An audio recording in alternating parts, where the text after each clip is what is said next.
nshimiye uhagarariye ubwongereza. ubu ngubu ijambo ni irya Somaliya.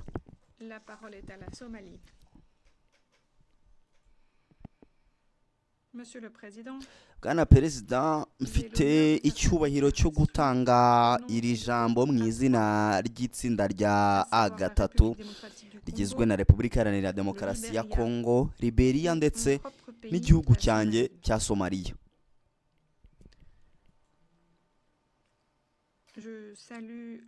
Ndashimira Minisitiri w'Ububanyi n'Amahanga wa Denmark uyoboye iyi nama ndetse na Visi Minisitiri wa Latvia. Turashimira Madamu Di Carlo na Bwana Fletcher ku bisobanuro birambuye baduhaye, ndetse turashimira Dr. Khair mu musanzu we yatanze. Turashimira kandi uhagarariye Sudani uhoraho muri Loni kuba yitabiriye iyi nama.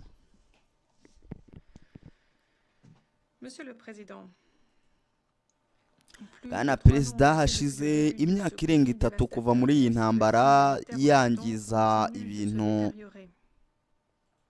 kandi ikibazo cy'ubutabazi muri Sudani gikomeje kurushaho kuba kibi.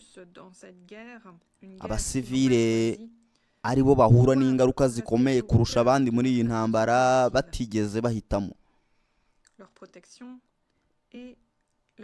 Bagomba gukomeza kuba ku isonga mu byo dushyize hamwe. Kubarinda no kwita ku mibereho yabo bigomba kuba ari byo bituyobora muri gahunda zose zo kurangiza iyi ntambara vuba. A3 ihangayikishijwe cyane no gukomeza kwiyongera k'umurongo hirya no hino muri Sudani, cyane cyane ku bijyanye n'ibiri kubera El Obeid, aho abasivile bagoswe ndetse bakaba bari kwangirizwa imitungo kandi bakomeje kugirirwaho ingaruka, ndetse n'uko umutekano ukomeje kuzamba muri Darfur yose. Amarorerwa yakorewe El Fasher ntagomba kongera kubera El Obeid. Duhangayikishijwe cyane cyane n'ibitero bigabwa ku basivile ndetse no ku bikorwa remezo by'ingenzi birimo ibitaro, amashuri, bikorwa bitanga amazi ndetse n'amashanyarazi. Kuba muri iyi ntambara hakoreshwa drone n'izindi ntwaro z'ikoranabuhanga rihanitse bigenda byiyongera, birushaho kongera imibabaro y'abasivile ndetse bigahungabanya serivisi z'ingenzi zikenerwa na miliyoni z'abanyasudani, abagore ndetse n'abagabo. Itsinda A3 ryamagana mu buryo bukomeye cyane ihohoterwa rikorerwa amategeko mpuzamahanga agenga ibikorwa by'intambara ndetse n'uburenganzira bwa muntu n'ibikorwa bikorerwa abasivile, harimo ihohoterwa rishingiye ku gitsina rifitanye isano n'intambara, ibitero bigabwa ku bakozi b'ubutabazi ndetse n'amacakubiri ashingiye ku moko. Abakora bene ayo mahano bagomba kubahiriza inshingano zabo ziteganywa n'amategeko mpuzamahanga, aho bagomba kubazwa ibyo bakoze binyuze mu bufatanye busesuye n'inzego z'ubutabera zo mu karere ndetse n'iz'ubutabera mpuzamahanga. Twabonye imbaraga guverinoma ya Sudani yashyizeho mu gukomeza korohereza ibikorwa by'ubutabazi kugera ku baturage, ariko kandi turashimangira ko gutanga ubufasha bw'ubutabazi mu buryo bwihuse, butekanye, buhoraho kandi nta nkomyi ku baturage bose bukeneye ari inshingano, ndetse ari inshingano yihutirwa iteganywa n'amategeko mpuzamahanga. Turahamagarira impande zose bireba gukuraho ako kanya imbogamizi n'ibindi byose bibangamira ibikorwa by'ubutabazi. Ubutabazi bugomba gukomeza kutabogama, bugakorwa nta nkomyi, budashyizwe muri politiki kandi budakoreshwa nk'igikoresho cya politiki. Bwana Perezida, itsinda ryacu rirashimangira ko nta gisubizo cya gisirikare kuri iyi ntambara gishoboka. Guhagarika imirwano ako kanya kandi nta mananiza biracyari intambwe ya mbere ikomeye kugira ngo ibikorwa byo kugota abaturage bihagarare, abasivile barindwe, ubufasha bw'ubutabazi bugere ku babukeneye kandi hashyirweho ibisabwa kugira ngo habeho inzira ya politike yizewe. Turahamagarira impande zose gukora ibishoboka byose kugira ngo umwuka w'intambara ugabanuke kandi zigire uruhare rwubaka mu bikorwa bigamije guhagarika urugomo. Itsinda A3 rishimangira imbaraga zashyizweho mu nzira ya politiki iyobowe n'Abanyasudani kandi igamije kubohora Abanyasudani kugira ngo ihuze abasivile, abanyapolitike ndetse no gusubiza ku byifuzo byemewe n'amategeko y'abaturage ba Sudani. Turishimira kandi uruzinduko ruherutse gukorwa n'inama y'amahoro y'umutekano w'umuryango wa Afurika yunze ubumwe i Khartoum. Twongeye gushimangira kandi ko dushyigikiye uruhare rw'ingenzi rwa Afurika yunze ubumwe mu koroshya inzira ya politiki ihuriweho kandi iyobowe na Afurika.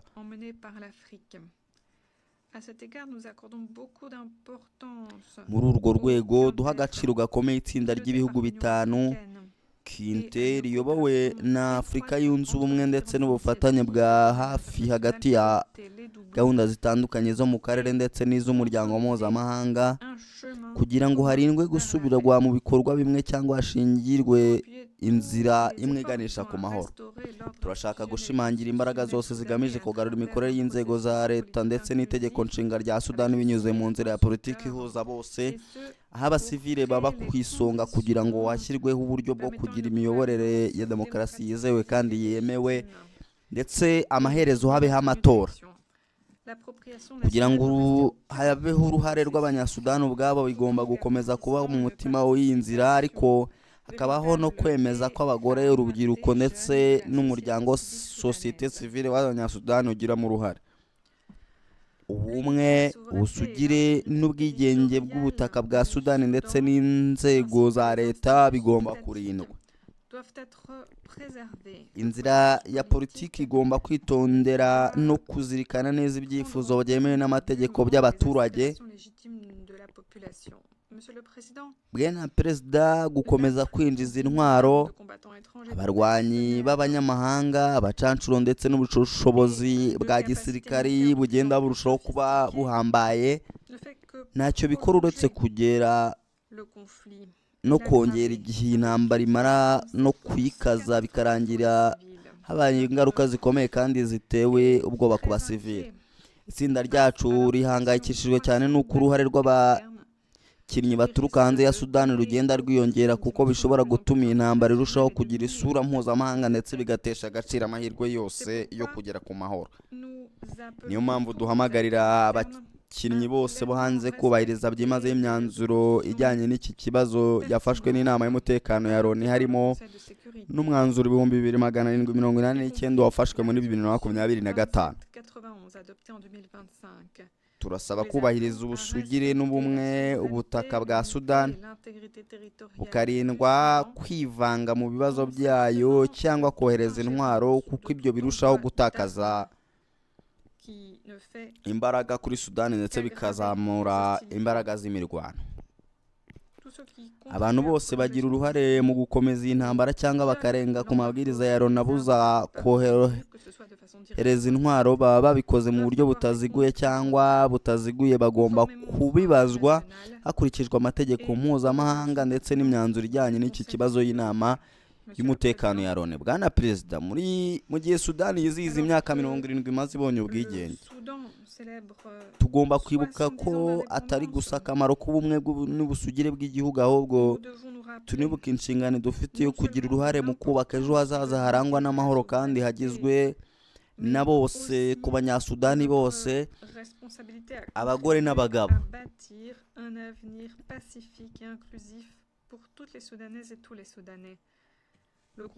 Itsinda A3 ryongeye gushimangira ko rishigikiye mu buryo budasubirwaho ubumwe, ubusugire, ubwigenge ndetse n'ubutaka bwa Sudani. Abaturage ba Sudani bagomba gukomeza kuba mu mutima w'imbaraga zacu zihuriweho. Bahura n'imibabaro idashobora gusobanurwa, barimurwa, bapfusha ababo, ariko nubwo bimeze bityo bakomeza kugaragaza ubushobozi budasanzwe bwo kwihangana ndetse n'icyemezo gikomeye cyo kurinda imiryango yabo n'igihugu cyabo. Icyifuzo cy'abaturage cyo kugira amahoro, cyubahiro n'umutekano ndetse n'ejo hazaza heza gikwiye inkunga yacu idacogora. À la paix, à la dignité, à la sécurité, à un avenir meilleur, mérite notre appui indéfectible. Je remercie le représentant de la Somalie. Je remercie la représentante du Royaume-Uni. La parole est à la Somalie. Monsieur le Président, j'ai l'honneur de faire cette déclaration au nom du groupe A3, à savoir la République démocratique du Congo, le Libéria et mon propre pays, la Somalie. Je salue le ministre des Affaires étrangères du Danemark qui préside notre séance, ainsi que la vice-ministre de Lettonie. Merci à Mme Di Carlo et à M. Fletcher pour leurs exposés très complets. Et nous remercions pour sa contribution le Dr Kahir. Nous nous félicitons également de la participation du représentant permanent du Soudan à cette séance. Monsieur le Président, plus de 3 ans ont passé depuis le début de ce conflit dévastateur et la situation humanitaire au Soudan continue de se détériorer. Les civils, qui sont ceux qui souffrent le plus dans cette guerre, une guerre qu'ils n'ont pas choisie, doivent rester au cœur de notre attention collective. Leur protection et leur bien-être doivent être notre boussole dans tous les efforts déployés pour mettre fin au conflit.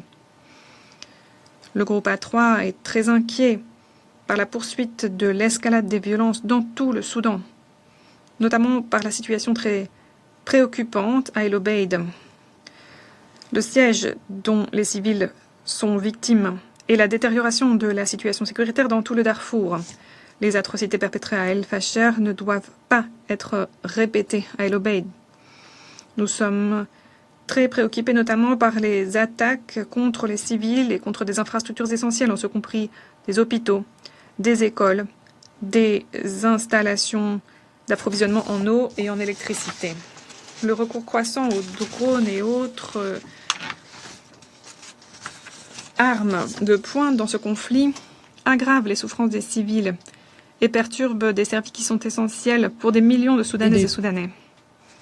Le groupe A3 condamne avec la dernière énergie les violations graves du droit international humanitaire et des droits de la personne commis contre les civils, y compris les faits de violences sexuelles liés au conflit, et les attaques contre le personnel humanitaire et les divisions le long de lignes ethniques. Les responsables de telles violations doivent respecter leurs obligations en vertu du droit international. Il faut que des comptes soient rendus, y compris à travers une coopération pleine et entière avec les mécanismes judiciaires régionaux et internationaux. Nous notons les efforts déployés par le gouvernement soudanais pour faciliter l'arrivée de l'aide humanitaire. Cependant, nous le soulignons, un accès humanitaire rapide sur la durée sans entrave pour toutes les populations dont le besoin représente une obligation urgente en vertu du droit international. Nous appelons tous les belligérants à éliminer immédiatement toutes les restrictions et tous les obstacles qui entravent les opérations de secours. L'aide humanitaire doit rester impartiale, sans entrave, sans politisation ni instrumentalisation. L'ampleur des besoins humanitaires nécessite des efforts coordonnés sur la durée de la part des autorités soudanaises, des organisations humanitaires, des acteurs régionaux et de toute la communauté internationale. Monsieur le Président, notre groupe le souligne, il ne saurait y avoir de solution militaire à ce conflit. Une cessation des hostilités immédiate et sans condition demeure un premier pas crucial pour que les sièges soient levés, les civils protégés, l'accès humanitaire facilité et les conditions d'un processus politique crédible réunies. Nous appelons les parties à tout mettre en œuvre pour entraîner une désescalade et à participer de façon constructive aux efforts visant à mettre fin aux violences. Le groupe A3 salue les efforts pour un processus politique par et pour les Soudanais, permettant de rassembler les civils, les acteurs politiques et de répondre aux aspirations légitimes de la population. Nous saluons également la visite récente du Conseil de paix et de sécurité de l'Union africaine à Khartoum. Nous disons de nouveau notre appui au rôle central de l'UA dans la facilitation d'un processus politique cohérent emmené par l'Afrique. À cet égard, nous accordons beaucoup d'importance au quintet piloté par l'Union africaine et à une coopération étroite entre les différentes initiatives régionales et internationales pour éviter les doublons et consolider un chemin commun vers la paix. Nous voulons appuyer tous les efforts visant à restaurer l'ordre institutionnel et constitutionnel soudanais à travers un processus politique inclusif avec les civils en son cœur, et ce, pour créer les conditions permettant une gouvernance démocratique crédible et légitime, et in fine la tenue d'élections. L'appropriation nationale doit rester au cœur du processus, tout en garantissant une participation véritable des femmes, des jeunes et de la société civile soudanaise. L'unité, la souveraineté et l'intégrité territoriale du Soudan, ainsi que les institutions étatiques, doivent être préservées. Le processus politique doit prendre en compte dûment les aspirations légitimes de la population. Monsieur le Président, l'afflux continu d'armes de combattants étrangers, de mercenaires et de capacités militaires de plus en plus sophistiquées ne fait que prolonger le conflit et l'aggraver avec des conséquences catastrophiques pour les civils. Notre groupe est très inquiet face à l'implication croissante d'acteurs externes, ce qui risque de donner au conflit une dimension de plus en plus internationale et de miner toute perspective de paix. C'est pourquoi nous appelons tous les acteurs externes à pleinement respecter les résolutions pertinentes adoptées par le Conseil de sécurité, y compris la résolution 2791 adoptée en 2025. Nous les appelons à respecter la souveraineté, l'unité et l'intégrité territoriale du Soudan en s'abstenant de toute ingérence ou de tout envoi d'armes qui ne fait qu'aggraver les hostilités. Tout ce qui contribue à prolonger ce conflit ou qui viole l'embargo sur les armes établi par l'ONU, que ce soit de façon directe ou indirecte, doivent avoir des comptes à rendre, conformément au droit international et aux résolutions pertinentes du Conseil de sécurité. Monsieur le Président, alors que le Soudan célèbre 70 ans d'indépendance, nous devons nous rappeler non seulement de l'importance de l'unité et de la souveraineté, mais aussi de notre responsabilité à contribuer à bâtir un avenir pacifique et inclusif pour toutes les Soudanaises et tous les Soudanais. Le groupe A3 dit de nouveau son appui inébranlable à l'unité, à la souveraineté, à l'indépendance et à l'intégrité territoriale du Soudan. La population soudanaise doit rester au cœur de nos efforts collectifs. Elle endure des souffrances indicibles, victime de déplacements, de deuil, et pourtant continue de faire preuve d'une résilience remarquable et d'une détermination à toute épreuve à préserver ses communautés, son pays. L'aspiration de la population à la paix, à la dignité, à la sécurité, à un avenir meilleur mérite notre appui indéfectible. Je remercie le représentant de la Somalie.